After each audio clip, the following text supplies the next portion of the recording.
Alors on est parti en utilisant du coup deux boucles for. Écrire un script qui produit le résultat ci-dessous. Il y a normalement un retour à la ligne. On va le faire aussi, pas de problème. Je vais sur mon code. Voilà, c'est ça qu'on doit afficher. Donc, dans cet article-là, hop, on va le faire en PHP.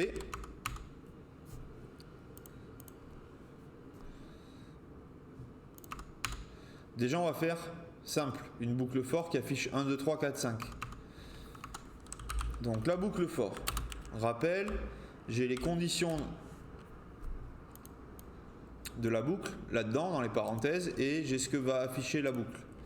Donc ici, la boucle, on va prendre un index i avec une variable qui vaut 0, qui vaut 1, ce sera encore plus simple. On va dire que on s'arrête quand i est inférieur ou égal à 5, puisqu'on doit afficher jusqu'à 5. Et à chaque tour de boucle, i plus plus, ça correspond à i égale i plus 1. Hein. C'est une écriture simplifiée. Ça veut dire que du coup, à chaque tour de boucle, le premier ça va être 1, le deuxième 2, etc. On va ici faire un écho de i. Et pour faire le retour à la ligne, écho BR. Mais ça, c'est à pas utiliser en HTML, le BR. Ce qu'on peut faire par contre, c'est ça. Ah, c'est encadrer le i par un paragraphe. Je vais y arriver. Là. Ou encore mieux, tout concaténer avec le point. Donc, ici, point.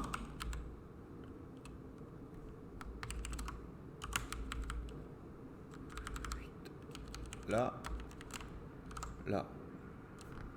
Donc j'ai cette chaîne de caractères qui va se coller à ce i, qui va se coller à cette chaîne de caractères, et j'ai à chaque fois un paragraphe. Donc le premier paragraphe, il va afficher i qui vaut 1. Une fois que la boucle for là, elle est terminée, enfin que le tour est terminé, on va redémarrer au début de la collade, sauf que i va valoir sa valeur précédente plus 1, donc il va valoir 2, puis 3, puis 4, puis 5, et à chaque fois qu'on a fini la boucle for, on vérifie si cette condition-là est bien remplie. Tant qu'il est inférieur ou égal à 5, ça marche. Quand on aura fini la boucle ici où i vaut 5, i va prendre plus 1, il vaudra 6. Et au redémarrage ici, la condition étant pas remplie, ça va s'arrêter et ça passe à la suite du code. Je sauvegarde et j'actualise. Donc là j'ai bien 5 paragraphes.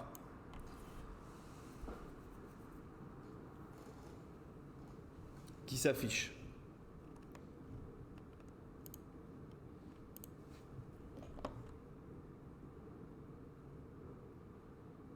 Maintenant il faut faire une double boucle pour afficher autant de fois qu'il y a de caractères. Alors, ça c'est plus chaud. Double boucle, on va la faire dedans. Là le mieux c'est de tester. Hein. On teste, on regarde ce que ça donne et donc on va prendre une deuxième. On ne peut pas utiliser i encore là. Il est utilisé dans la boucle parent. On va utiliser j. Et on va lui dire que i vaut 1. Là ce qu'il faut se dire c'est que on a une boucle qui va afficher 5 lignes. Dedans, on va faire une boucle et on va lui dire affiche autant de fois le caractère, le nombre, affiche autant de fois le caractère qu'on a de tours sur la boucle précédente. Donc en fait là-dedans, on va devoir utiliser i.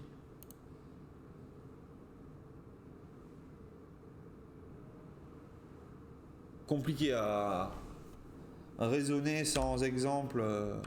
Donc il faut que J soit inférieur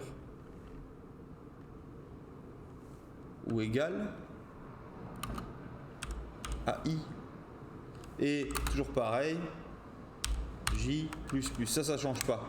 Qu'est-ce qu'on demande d'afficher là? I. Et on va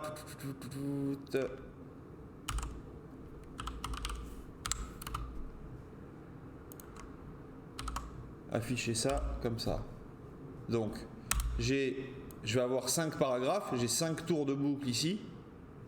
À chaque fois, ça va me faire une ouverture de paragraphe. L'affichage, ça, on revient dessus. Et la fermeture du paragraphe, ça, je le dégage, on n'en a plus besoin.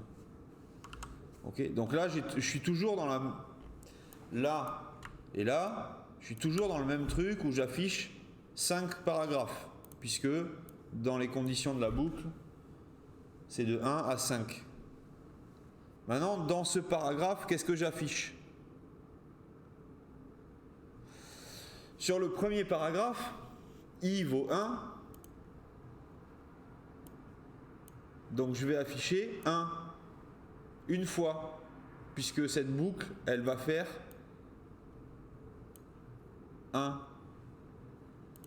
Sur le deuxième paragraphe, donc deuxième paragraphe, ça veut dire qu'on est arrivé en bas, on a affiché le premier paragraphe, I maintenant vaut 2, on ouvre le paragraphe, I vaut 2, on va faire ici une boucle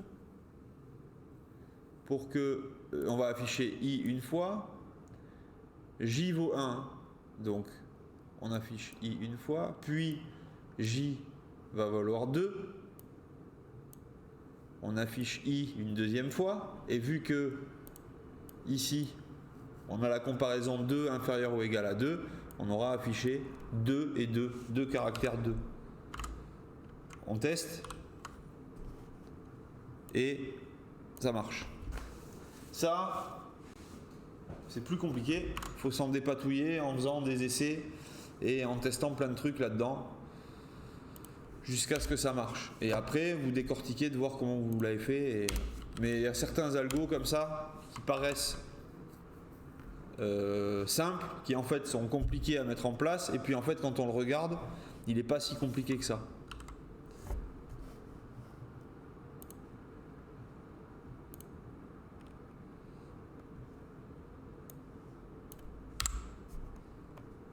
Je prends tout ça. Prochain exercice. Donc là, on fait toujours pareil, un paragraphe. Là-dedans, il y a plusieurs paragraphes. Ça me permet de faire une micro-révision. Ici, c'est une liste non ordonnée.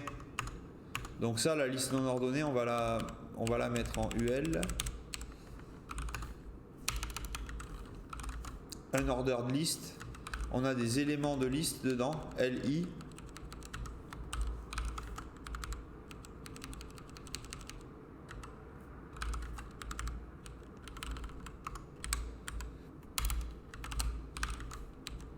Et on a ici fermeture du UL.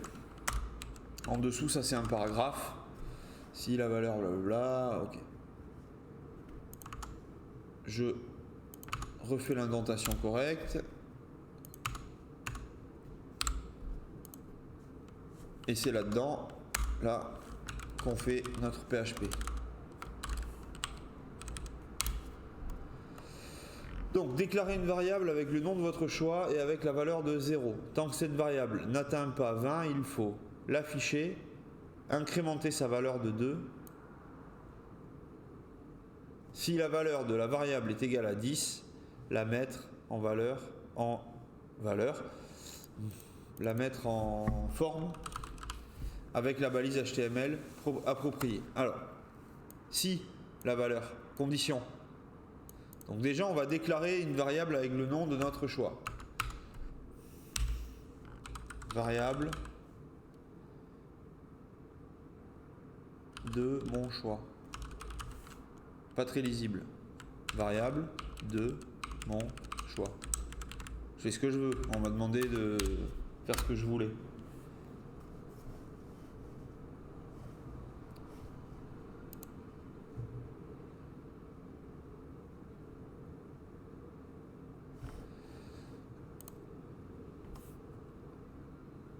La valeur 0.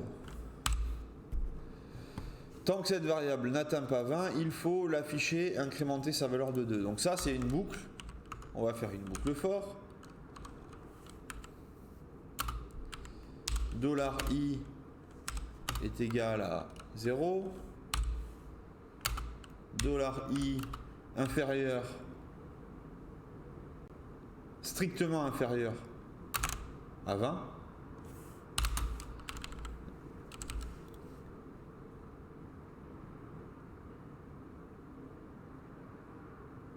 Ah, peut-être que ça sera plus facile avec une boucle while.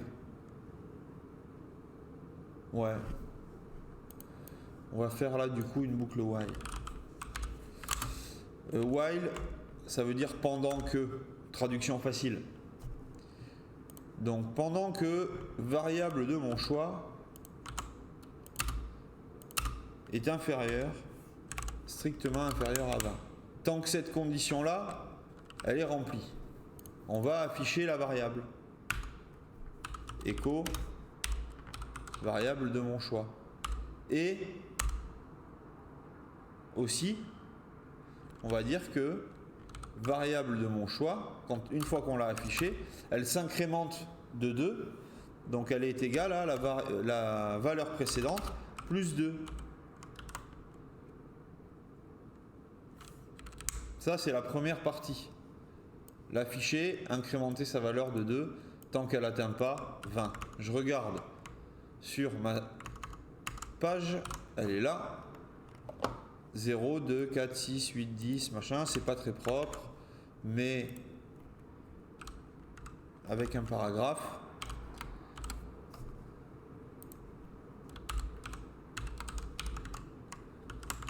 on y verra mieux. Ah,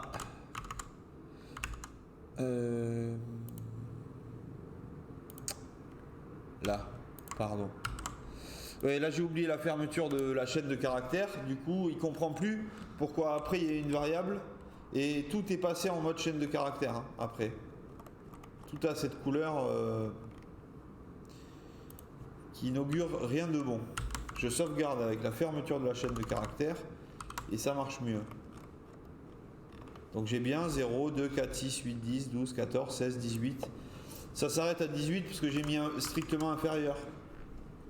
Donc quand variable de mon choix vaut 18, il y a un moment où elle vaut 16. Ok, elle vaut 16, on l'affiche, elle vaut 16. Ici, elle prend la valeur de 16 plus 2, donc elle prend la valeur de 18. On affiche 18. Puis elle prend la valeur de 18 plus de 20, sauf que là, vu qu'on est strictement inférieur, si je mets inférieur ou égal, du coup sur ma page, j'ai 20 qui s'affiche aussi. Hein. Si la valeur de la variable est égale à 10, la mettre en forme avec la balise HTML appropriée. Donc, ici, condition. Si, pendant qu'on fait la boucle, à chaque fois, on va vérifier une condition à chaque tour de boucle. If variable de mon choix est égale à 10, on l'affiche pour la mettre en valeur. Bon, on va faire, je sais pas moi, strong. Donc là et là, je fais une balise strong. C'est voulu, hein. Là, je referme la balise. Si je m'en tiens à ça, ça va pas vraiment marcher. J'actualise, mais j'ai 2 fois 10. En fait, il faut mettre un else là.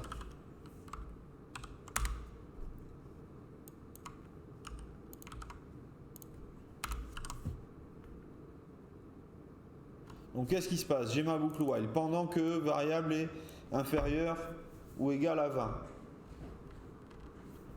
Si elle vaut 10, je l'affiche en strong, sinon je l'affiche. Donc elle vaut 0, est-ce qu'elle vaut 10? Non, je l'affiche. Elle vaut après 2. Et ça, attention, oui, l'incrémentation, je la mets pas dans le if ou dans le else. Si je la mets ici ou ici, si j'oublie une des parties, ça va pas le faire. Il faut qu'à chaque fois que je fais un tour, je l'incrémente. Et si j'oublie de l'incrémenter, oh, je vais vous faire bugger le navigateur. Enfin, je vais vous faire bugger Apache. Si j'oublie de l'incrémenter, attention, peut-être que le live va couper si le navigateur bug.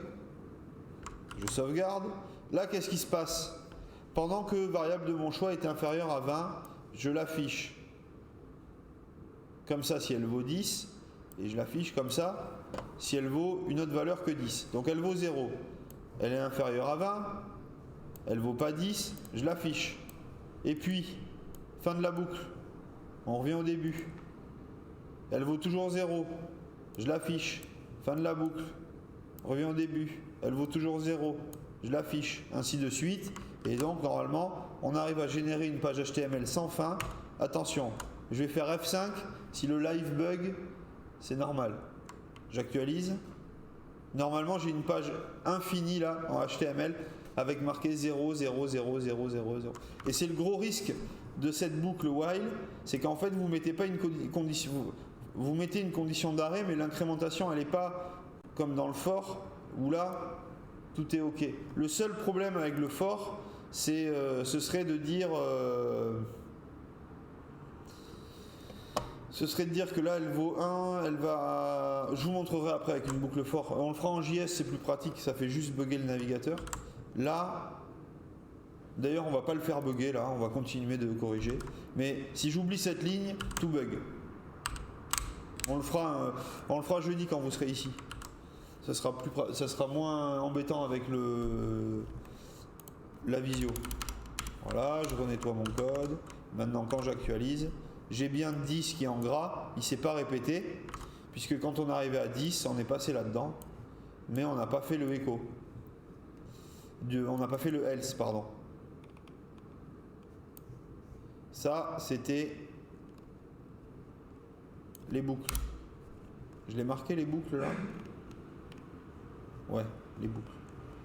Je reprends tout ça. Et maintenant, on va faire les tableaux. Alors les tableaux, on avait des données, hein. On avait quelques données. Toujours pareil, on va remettre en forme ça rapidement. Un paragraphe, un UL, LI,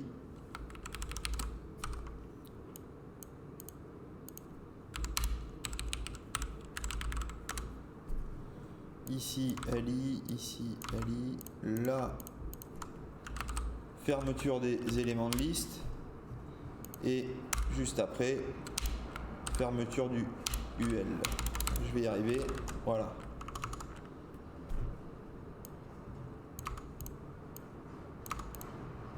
Et ça, paragraphe.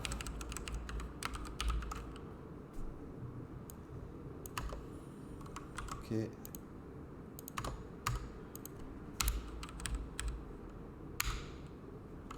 Là, on referme l'article.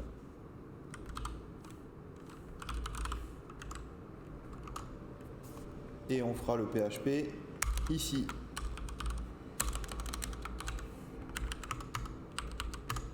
Donc là-dedans, déclarer une variable de type array qui stocke les informations suivantes: France, Paris, Allemagne, Berlin, Italie, Rome. Donc, on va déclarer une variable Europe qui est de type array, comme ça, avec des parenthèses et un point virgule. Et dedans, ici, on va mettre, avec des quotes, France, flèche, Paris, virgule, Allemagne, flèche, le égal et la fermeture de crochet, hein. Berlin, Italie, Rome, Espagne,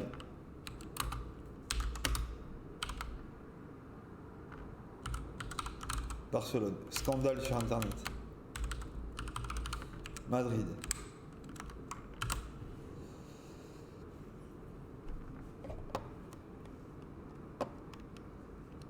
Déclarer une variable de type array, ça c'est ok. Afficher les valeurs de tous les éléments du tableau en utilisant la boucle for each. Alors la boucle for each, à force de l'utiliser, vous vous en rappellerez. Si vous ne savez pas l'utiliser correctement, PHP net for each sur Google, la boucle for each. Ici, là d'ailleurs dans l'URL, vous pouvez changer, il y a EN, vous mettez FR, vous tombez sur la doc en français. La structure de langage for each fournit une façon simple de parcourir des tableaux. C'est celle-là qu'on va utiliser. Clé, valeur. Clé, valeur. Donc ici, on va mettre Europe. As, K pour clé, V pour valeur. On le retrouve souvent comme ça. Et qu'est-ce qu'on nous demande d'afficher? Les valeurs des éléments du tableau. Donc là, on fait un echo pays espace de point espace point la clé. On va mettre un paragraphe.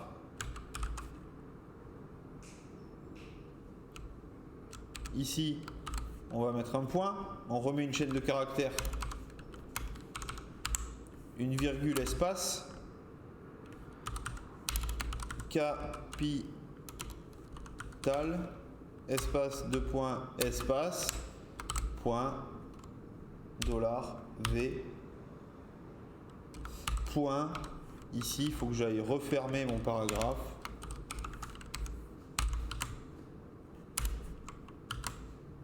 Et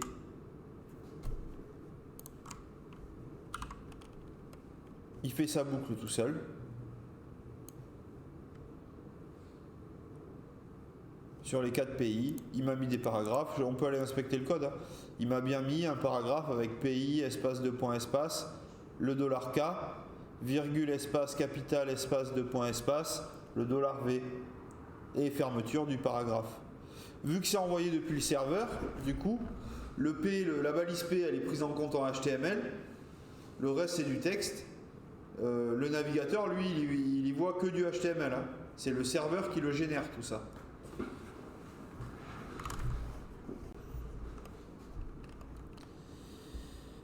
Après, hop, la fonction rand, c'est la fonction pour faire des nombres aléatoires.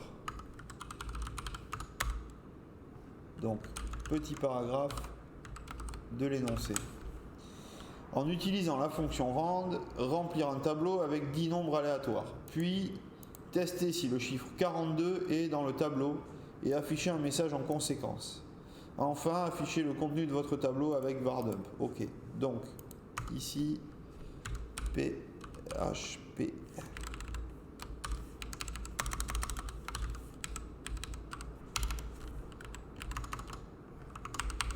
Donc, tableau aléatoire est égal à array vide. Si vous ne savez pas comment remplir un tableau avec 10 nombres aléatoires, remplir tableau PHP.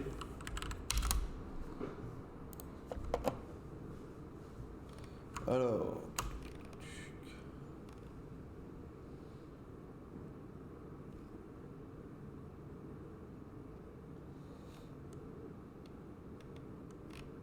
je le retrouve, je vais vous le trouver.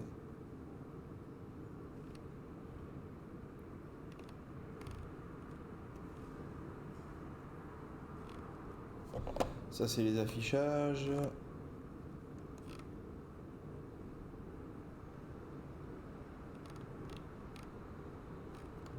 Ok.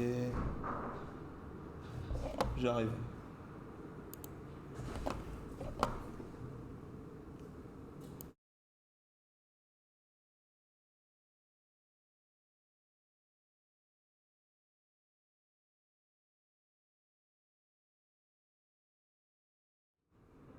Alors, la méthode simple.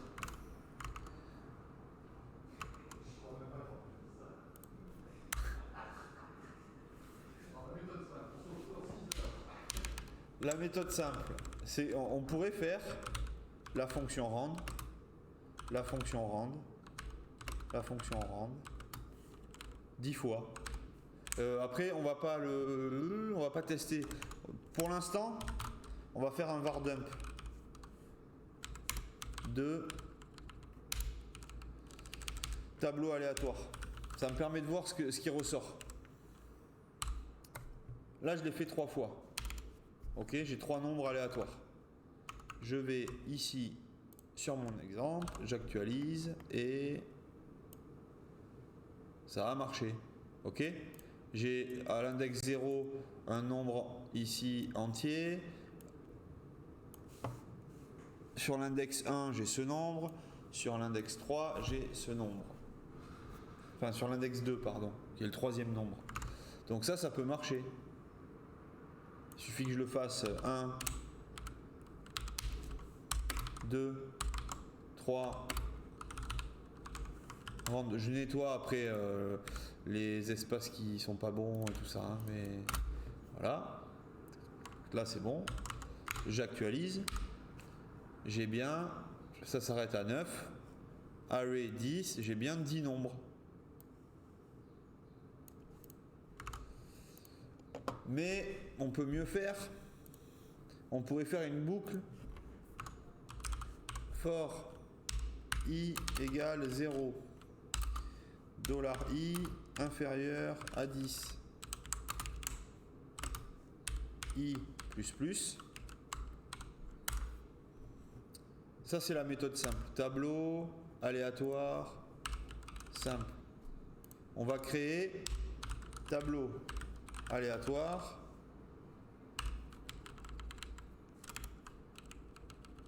boucle. C'est égal à pareil, un tableau vide. Et là-dedans, on va aller charger tableau aléatoire boucle plus égal rand. Je crois que ça va marcher comme ça. Là maintenant on va afficher celui de la boucle. Soit on a une erreur, soit ça va marcher. Array plus int. Ok. Donc ici, hop, je sais pourquoi. Dans le tableau, on va viser l'index avec i. I va s'incrémenter à chaque tour de boucle, de 0 à 9. Et on va injecter dedans un nombre aléatoire. Donc j'ai bien ici un tableau de 10 avec 10 nombres aléatoires et j'ai fait une boucle pour le générer. C'est quand même plus propre que ce truc très très sale. Et après il suffit de vérifier si un des nombres, si le chiffre 42 est dans le tableau. Ça serait bien, mais alors il faut peut-être faire ça plutôt. Ok, donc il faut aller voir la définition de la fonction rand ici. Ok.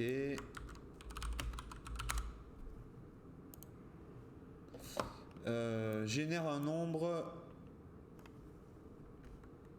aléatoire. On n'a pas mis de minimum et de maximum ici là. Si on met min max, on va pouvoir on va lui dire du coup le minimum c'est 2, le maximum c'est 2. Chiffre, c'est le nombre de chiffres. Et là on a du coup un nombre compris entre 10 et 99. Puisque c'est tous les nombres de 10 à 99 qui ont... Ah oui non pardon, c'est pas ça. Donc ici là on va lui mettre de 10, autant pour moi, je croyais que c'était le nombre de chiffres à 99. Et il va me générer des nombres compris entre 10 et 99. Et là-dedans, oui, on peut aller vérifier. Il y aura quand même plus de chances là-dedans qu'il y ait un nombre compris qui soit 42. Où c'est qu'on le fait? Qu'est-ce qu'il faut faire avec d'ailleurs? tester si le chiffre 42 est dans le tableau et afficher un message en conséquence. On va le voir après. Du coup, on va le récupérer lui et on va on va faire un for each comme ça. Donc on fait plus un var dump, on fait un for each. On utilise tableau aléatoire boucle as, toujours pareil, k, mais k on s'en fout, on va pas l'utiliser, et la valeur, et on va lui demander d'afficher echo la valeur. Sauf que ce echo là, on va faire un si la valeur est égale à 42, on l'affiche en strong, sinon on l'affiche normal. Et là, j'ai plus qu'à rajouter ici un point et j'ai plus qu'à rajouter une chaîne de caractères avec la balise strong qui l'encadre. Donc ça va pas le faire tout le temps, mais ici, il y a eu 42. Là, il est en gras. Après, si vous voulez vraiment le voir, hein, vous mettez un H2 et on va le voir beaucoup mieux. Il va y avoir un retour à la ligne même, voilà. Puisque 42 étant une balise en bloc, là on a eu 42 et il s'affiche. Là on n'a pas 42. On va laisser strong, un petit paragraphe et on est bon. Je coupe le live, on se fait une petite pause et puis je regarde, il nous reste 5 exercices là encore. Voilà. Et on se retrouve dans un petit quart d'heure. Il est 32, on se retrouve à 45.